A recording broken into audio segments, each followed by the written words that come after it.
Bonjour, je m'appelle Bruno Robert et je dirige le laboratoire de bioénergétique métalloprotéines et stress à l'I2BC.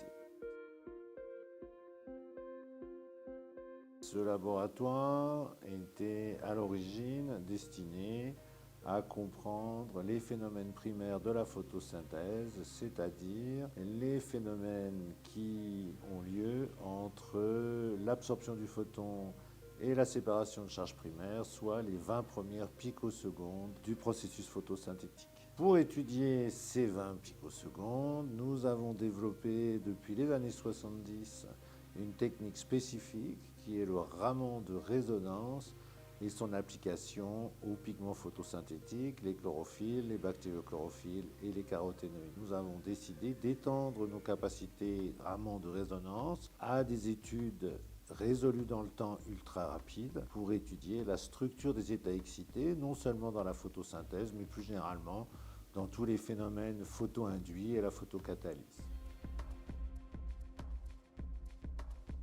Au cours des 20 ou 30 dernières années, nous avons mis en place une plateforme de spectrométrie Raman de résonance. Cette plateforme est composée de plusieurs spectromètres Raman couvrant l'ensemble des longueurs d'onde depuis le proche UV jusqu'au proche infrarouge et d'une batterie de lasers continus, laser gaz, laser solide, titane saphir, et qui permettent d'étudier les spectres Raman de résonance d'un très grand nombre de molécules.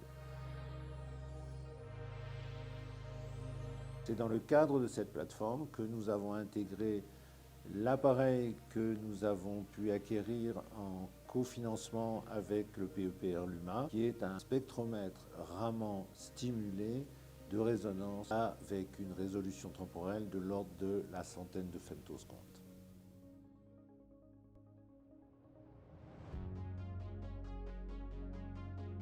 Bonjour, je suis Manuel Llançola Portolès, je suis chargé de recherche CNRS et responsable scientifique de la plateforme Luma. Cette plateforme s'est conçue pour étudier le mode vibrationnel des états excités par Raman stimulé. On a installé récemment un équipement de dernière génération. Cet équipement a différentes parties. La première partie, c'est les lasers.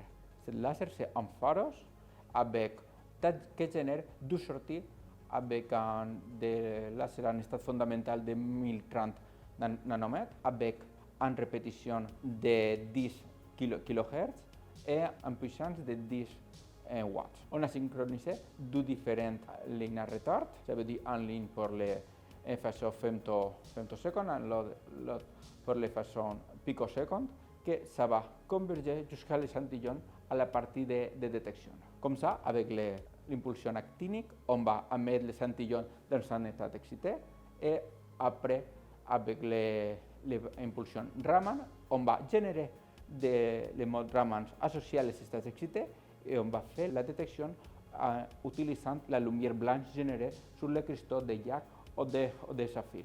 Et tout ça va être collecté avec un détecteur CDD.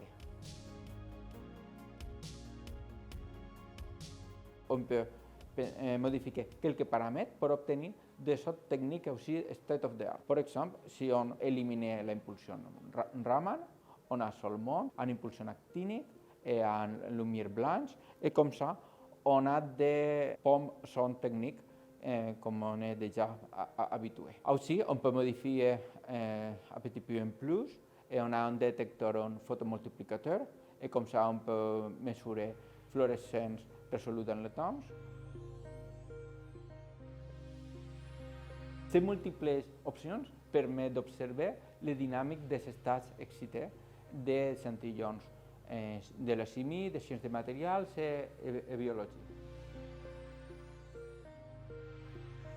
Ça peut être avec des protéines photosynthétiques, mais bien sûr, ça peut être fait avec n'importe quel échantillon de chimie ou de sciences des matériaux. Mais cependant, il y a une petite limitation.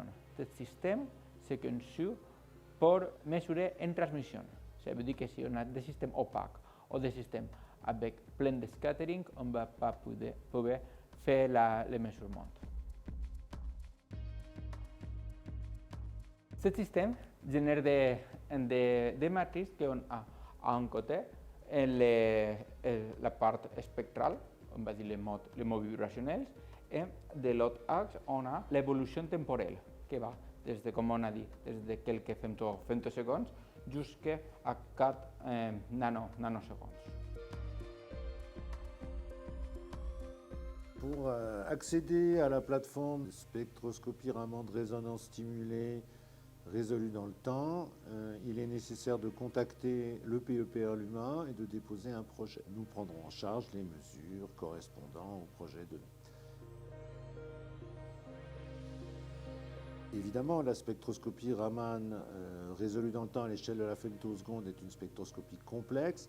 Elle nécessite d'avoir une bonne caractérisation de la photochimie de l'échantillon avant de déposer le projet, afin qu'on puisse évaluer des chances de réussite de la mesure des spectres Raman au fil des 10-15 premières nanosecondes avec une résolution temporelle de l'ordre de la centaine de femtosecondes.